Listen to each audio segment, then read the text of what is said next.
હવે વિદ્યાર્થી મિત્રો, સાહિત્ય પ્રકાર તરીકે પદ અને એક કવિ પરિચય તરીકે ભાલણનો પરિચય મેળવ્યા પછી હવે આપણે આપણું ગુજરાતીનું જે પ્રથમ કાવ્ય નાવિક વળતો બોલિયો, જેનું સાહિત્ય સ્વરૂપ ફરી એકવાર પદ છે અને જેના રચનાકાર કવિ ભાલણ છે, એ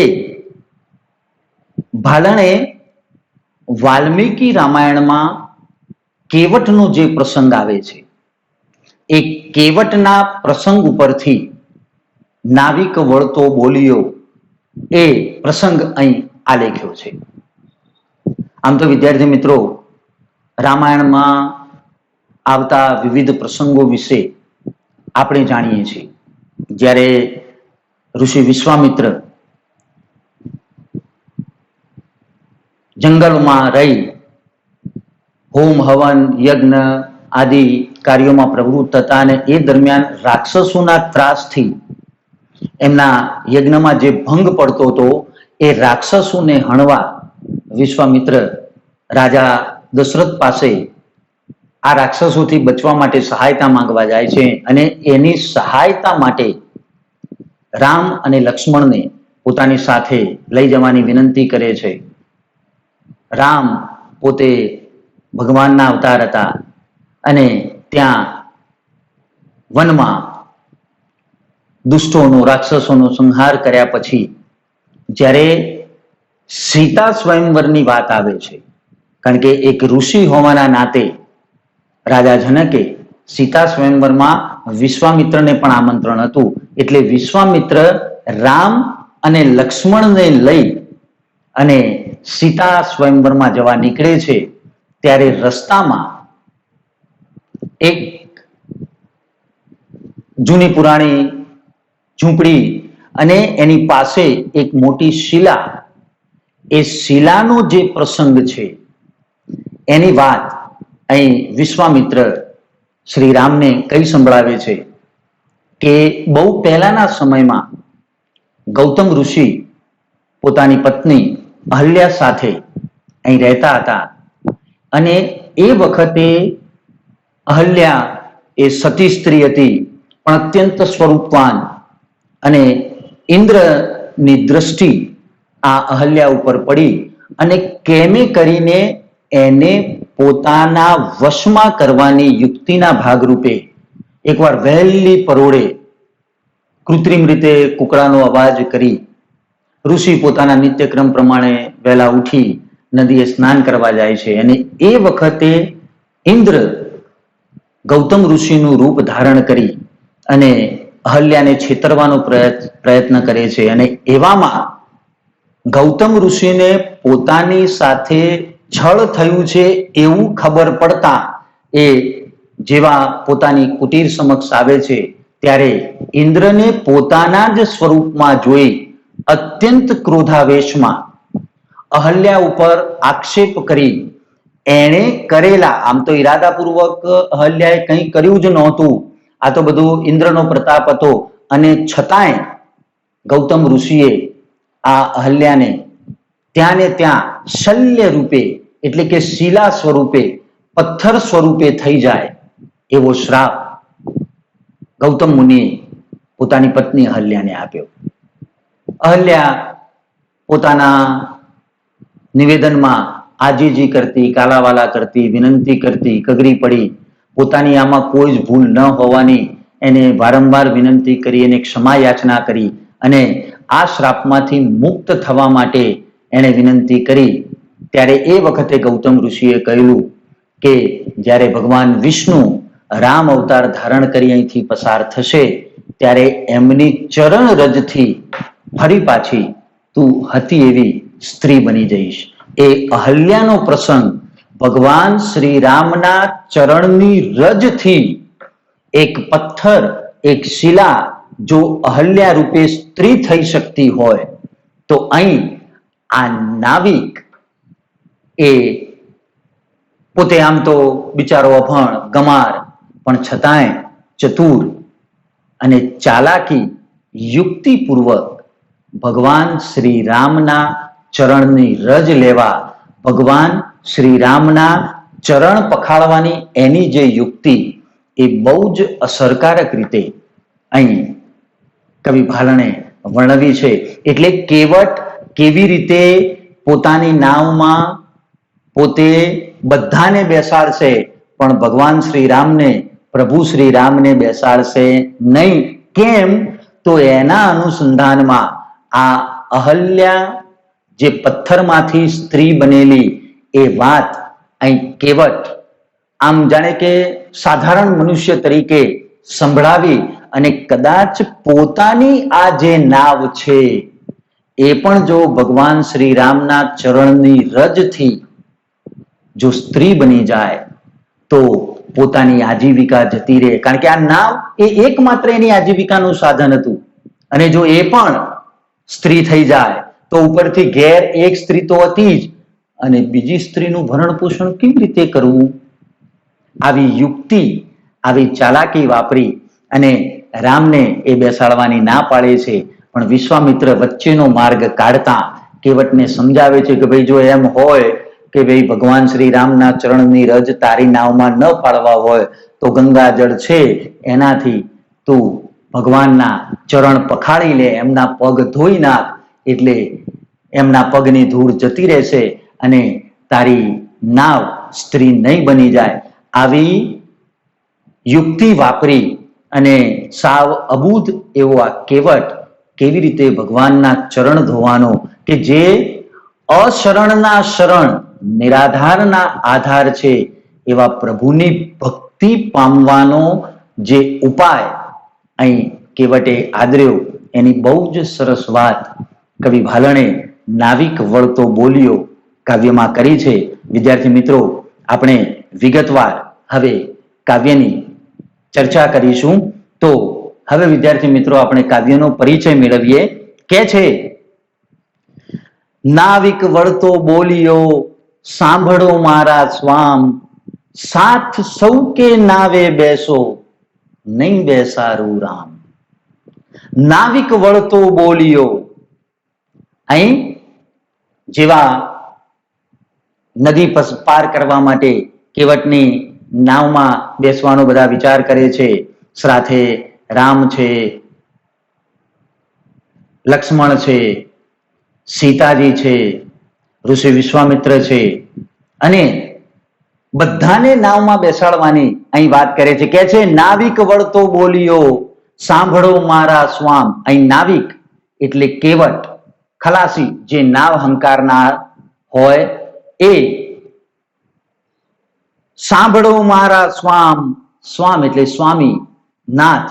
અહીં પ્રભુ શ્રી રામને સંબોધીને કહે છે સાથ સૌ કે નાવે બેસો, બધા સાથે મારી નાવમાં ભલે બેસો, નહીં બેસારું રામ, પણ હું ભગવાન રામને મારી નાવમાં બેસાડીશ નહીં. આમ જાણે કેવું સાવ ગામડાનો અબૂધ સામાન્ય ગમાર માણસ હોય પણ કેવી વિનંતી, કેવા સ્વરૂપે એની જે રજૂઆત છે. અહીં કવિએ આ પદનું મહત્વ એ જ રીતે આપણે સમજવું જોઈએ કે સાવ સામાન્ય અને સાધારણ ગણાતો નાવિક કે જેને દુનિયાદારીની કોઈ ગમ નથી એવો વ્યક્તિ પણ જ્યારે પ્રભુ પોતાને આંગણે આવ્યા છે ત્યારે એ પ્રભુની ભક્તિ કેવી રીતે કરવી, એની કૃપા કેવી રીતે મેળવવી, એના આશીર્વાદ કેવી રીતે મેળવવા, એની જે યુક્તિ આ કેવટે અહીં બતાવી છે એ આ પદની એક વિશેષ બાબત આપણે ગણી શકીએ. નાવિક વળતો બોલ્યો સાંભળો મારા સ્વામ, સાથ સૌ કે નાવે બેસો, બધા સાથે મારી નાવમાં બેસો, નહીં બેસારું રામ, તમે બધા ભલે નાવમાં બેસો પણ હું પ્રભુ શ્રી રામને નાવમાં બેસાડીશ નહીં. કેમ? તો એની વાત કહેતા પણ અહીં નાવિક કેવટ કહે છે વાર્તા મેં સાંભળી છે ચરણ રેણ થી અપાર, અહલ્યા તો થઈ સ્ત્રી સહી પાષાણ ફીટી નાર. નાવિક પોતાની આ વાતના સમર્થનમાં કે પોતે રામને નાવમાં કેમ બેસાડવા માંગતો નથી એના અનુસંધાનમાં એ કહે છે વાર્તા મેં સાંભળી છે. મેં તમને હાલ જે ગૌતમ ઋષિએ પોતાની પત્ની અહલ્યાને શ્રાપ આપી અને સ્ત્રીમાંથી પથ્થર બનાવી દીધેલી એ વાતના અનુસંધાનમાં અહીં નાવિક કે છે વાર્તા મેં સાંભળી છે ચરણ રેણ થી અપાર. અહીં ચરણ રેણ, ચરણ એટલે પગ અને રેણ એટલે રજ, ધૂળ, પગની ધૂળ. મેં પગની ધૂળનો મહિમા ભરેલી બહુ અચરજ પમાડે એવી વાર્તા સાંભળી છે એમ અહીં પેલો નાવિક બધાને સાંભળે, બધા સાંભળે એ રીતે કહે છે અહલ્યા તો થઈ સ્ત્રી સહી. અહલ્યા તો સ્ત્રી થઈ શેનાથી? ચરણ રેણથી અપાર, પગની ધૂળથી. મેં એવી વાર્તા સાંભળી છે કે ભગવાન શ્રી રામના ચરણની ધૂળથી અહલ્યા સ્ત્રી થઈ પાષાણ ફીટી નાર. અહીં પાષાણ, પાષાણ એટલે પથ્થર. અહલ્યા જે ગૌતમ ઋષિના પત્ની હતા અને એ અહલ્યા પાષાણ એટલે કે પથ્થર, શિલા જે ગૌતમ ઋષિના શ્રાપથી પથ્થર બની ગયેલા એ અહલ્યા પથ્થરમાંથી નાર સ્ત્રી બની. એટલે કે છે વાર્તા મેં સાંભળી છે કે ભગવાન શ્રી રામના ચરણની રજથી અહલ્યા જે ગૌતમ ઋષિના પત્ની હતા એ પથ્થરના બની ગયેલા અને એ પથ્થર ઉપર ભગવાન શ્રી રામની ચરણ રજ પડતા એ ફરીથી સ્ત્રી સ્વરૂપ એમણે ધારણ કરી લીધું હતું.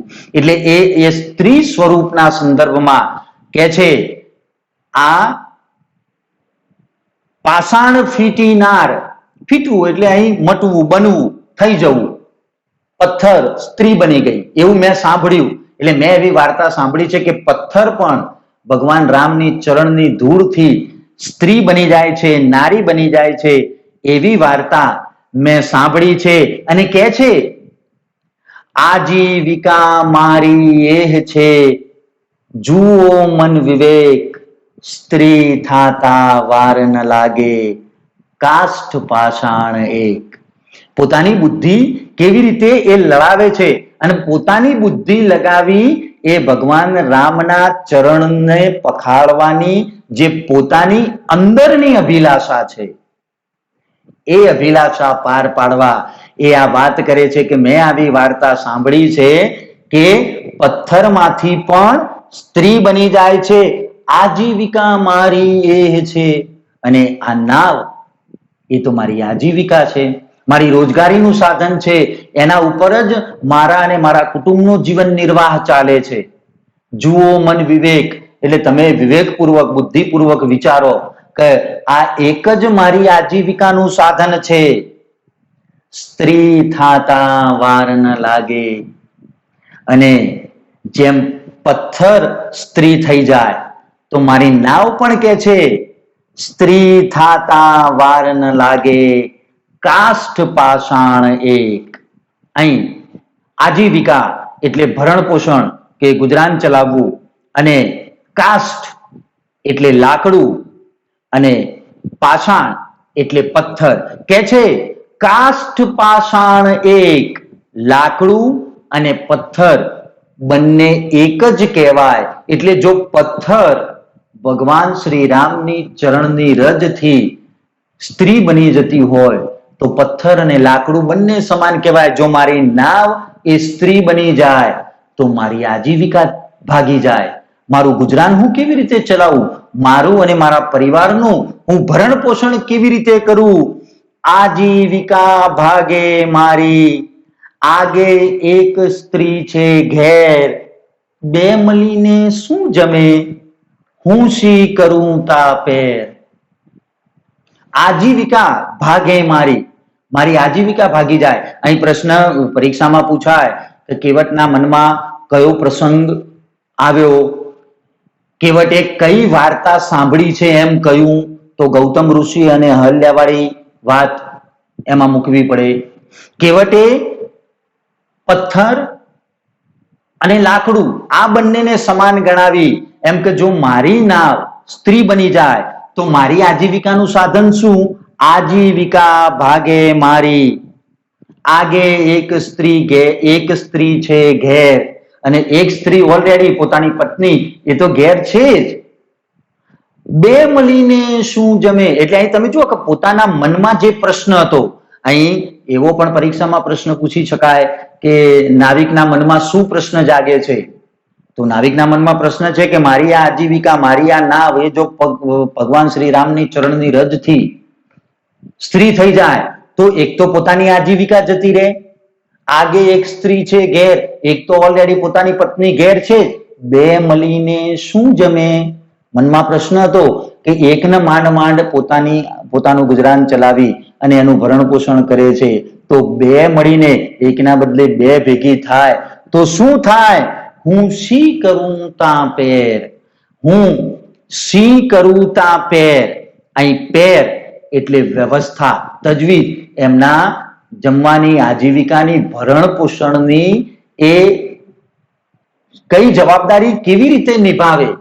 એક તો આજીવિકા જતી રહે જો નાવ જ સ્ત્રી થઈ જાય તો, અને બીજું કે એક સ્ત્રી ઘેર છે ને પાછી બીજી આવે તો હું સી વ્યવસ્થા કરું, કેવી રીતે મારું અને મારા પરિવારનું ગુજરાન ચલાવવું? એવો એક ભાવ અહીં વાસ્તવમાં પોતે આ પ્રકારની રજૂઆત કરી ભગવાન શ્રી રામના ચરણ પખાળવાની પોતાની અંતરની જે ઈચ્છા છે એ પૂરી કરવા માટે અહીં કેવટ આ પ્રકારની અહીં વાત મૂકે છે. અને એટલે કદાચ એવું પૂછાય કે ભાઈ નાવિકે કોને નાવમાં બેસાડવાની ના પાડી, એવો પણ પ્રશ્ન પૂછાય કે નાવિક કોને કોને નાવમાં બેસાડે છે? તો રામ સિવાય લક્ષ્મણ, સીતા, ઋષિ વિશ્વામિત્ર, પણ રામને એ બેસાડવાની ના પાડે છે. એટલે પરીક્ષામાં વિદ્યાર્થી મિત્રો કાવ્યના સંદર્ભમાં ખાસ એ ધ્યાન રાખવાનું કે આવા ટૂંકા પ્રશ્નો પૂછાય ત્યારે એ કાવ્યને સમજી અને એનો ઉત્તર આપવાનો પ્રયત્ન કરવાનો. એટલે કેવટે અહીં પોતાના મનની જે ઈચ્છા હતી, પોતાની જે વાત હતી એ રજૂ કરી કે ભાઈ મેં વાત સાંભળી છે અને જો એ પ્રકારે અહીં બને એવી ઘટના ફરી થાય તો હું બહુ મુશ્કેલીમાં મુકાઈ જાઉં, મારી આજીવિકા છીનવાઈ જાય, એક સ્ત્રી ઓલરેડી ઘેર છે અને જો બીજી સ્ત્રી થાય તો હું આ બધાનું ભરણ પોષણ કેવી રીતે કરું? એવી શંકા અહીં નાવિકના મનમાં ઉદ્ભવે છે. અને એ શંકાનો ઉપાય કોણ બતાવે છે? હસી વિશ્વામિત્ર બોલિયા, ચરણ રેણે સ્ત્રી થાય, તે માટે ગંગાજળ લઈને પખાળો હરી પાય. પ્રશ્ન એવો પૂછાય કે નાવિકના મનમાં કયા પ્રકારની અથવા શી મૂંઝવણ હતી? તો પેલી નાવ સ્ત્રી થઈ જાય એ મૂંઝવણ. પરીક્ષામાં એવો પણ એક વાક્યમાં પ્રશ્ન પૂછી શકાય કે નાવિકના મનમાં જાગેલી મૂંઝવણનો ઉપાય કોણે સૂચવ્યો? તો ઋષિ વિશ્વામિત્રએ, એમણે જ ઉપાય બતાવ્યો. હસી વિશ્વામિત્ર બોલિયા, એમણે કહ્યું, શું કહ્યું? ચરણ રેણે સ્ત્રી થાય. જો ચરણની રજથી સ્ત્રી થઈ જતી હોય, એમ તને એવું લાગતું હોય કે ભગવાન શ્રી રામના ચરણની ધૂળ તારી નાવ ઉપર પડશે અને તારી નાવ સ્ત્રી થઈ જાય, જો તને એમ લાગતું હોય, તે માટે ગંગાજળ લઈને પખાળો હરી પાય. તો ગંગાજળ લઈ અને પખાળો હરી પાય. પખાળવું એટલે ધોવું, હરિ એટલે પ્રભુ.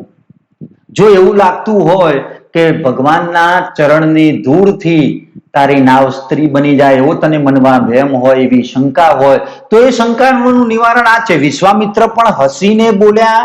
એ ભાવ અહીં કવિએ જે પ્રગટ કર્યો છે એનું કારણ શું?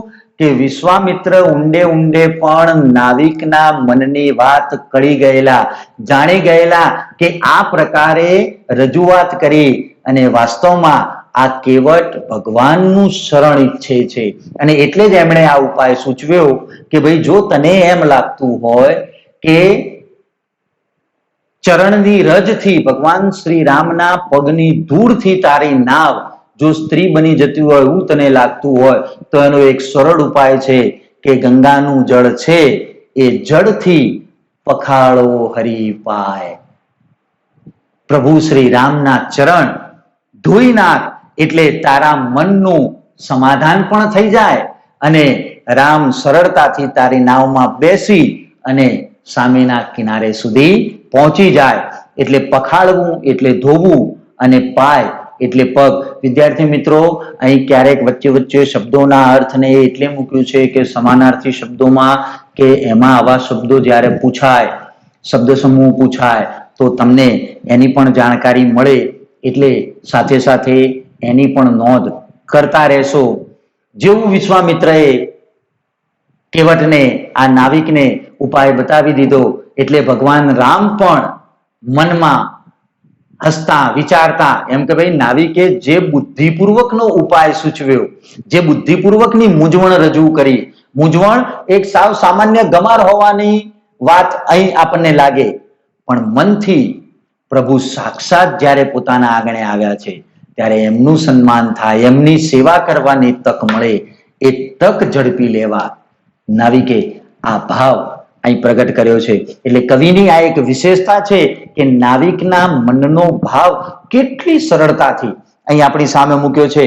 હસીને હરી હેઠા બેઠા, રામ અશરણ શરણ, નાવિકે ગંગા જળ લઈને પખાડ્યા તા ચરણ.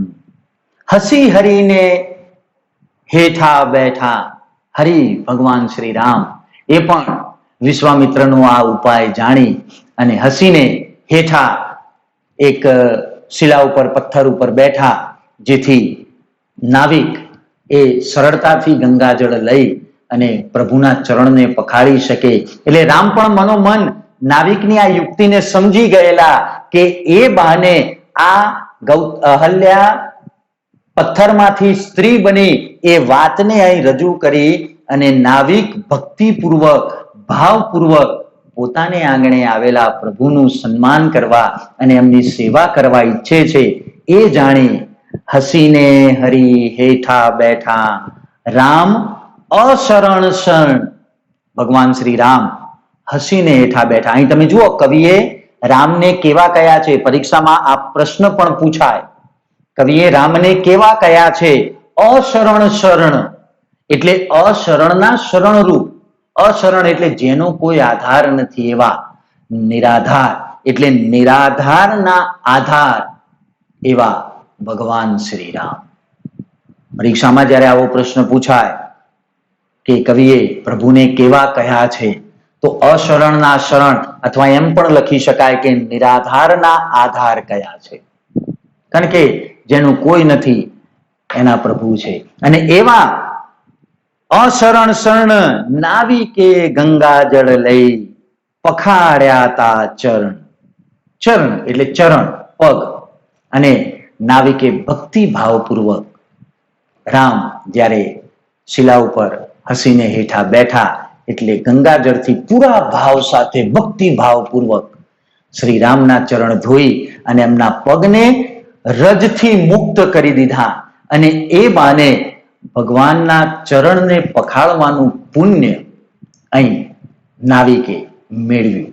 તમે જુઓ વાત વિદ્યાર્થી મિત્રો કેટલી સરળ કે એક સાવ અબૂધ, ગમાર અને સામાન્ય એવો નાવિક પણ ભગવાન શ્રી રામ પ્રત્યેની એની જે શ્રદ્ધા, એની જે ભક્તિ, અને એ ભક્તિને સાક્ષાત અનુભવવા એ પ્રકારે પોતાના કર્તવ્યનું પાલન કરવાની જે યુક્તિ અહીં કવિએ તમે જુઓ આમ કેટલી સરળતાથી મૂકી છે.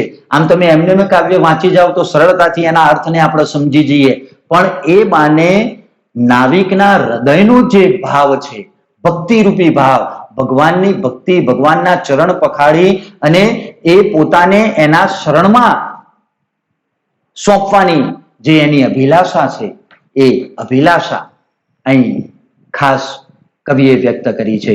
આમ નાવિક વળતો બોલ્યો, એમાં કવિ ભાલણે નાવિકની જે સરળતા, સાથે સાથે એનામાં રહેલી યુક્તિ, ચાલાકી, ચતુરાઈ, અને કેવી ચતુરાઈ પૂર્વક એને ભગવાન શ્રી રામના ચરણ પખાડ્યા, એની પણ વાત આમાં કવિએ કરી છે. વિદ્યાર્થી મિત્રો, આમાં મેં જે કયા એવા ટૂંકા ટૂંકા પ્રશ્નો, સ્વાધ્યાયમાં એ સિવાયના પણ પ્રશ્નો છે, કદાચ સવિસ્તર પ્રશ્ન પણ એવો પૂછી શકાય કે નાવિકનું ભક્ત હૃદય એ ભક્તિભાવથી કેવી રીતે રામને પોતે જે કરવા ઈચ્છતો હતો એ કરવા માટે જાણે કે પ્રેરે છે, અને એમાં ઋષિ વિશ્વામિત્રએ કેવી રીતે એની સહાયતા કરી, એ બહુ જ સુંદર આ પદમાં કવિ ભાલાણે આની રચના અહીં કરી છે. મને આશા છે વિદ્યાર્થી મિત્રો કે કાવ્ય તમે બહુ સારી રીતે સમજ્યા છો. ખાસ એક વાત તમને કહી દઉં કે ઓનલાઈન શિક્ષણના આ માધ્યમની જે શરૂઆત આપણી શાળા દ્વારા કરવામાં આવી છે, તો તમને ખાસ વિનંતી કે દરેક વિદ્યાર્થીઓ આપણી આ વિડીયોને લાઈક કરજો અને આપણી શાળાની જે યુટ્યુબ ચેનલ છે એને સબસ્ક્રાઇબ પણ કરજો, જેથી આવનારા તમામ વિડીયોની માહિતી તમને મળી રહે અને તમે જુદા જુદા વિષયોના લેસનો આ જ પ્રકારે યુટ્યુબના માધ્યમથી ઓનલાઈન એનો અભ્યાસ કરી શકો. આભાર. અસ્તુ.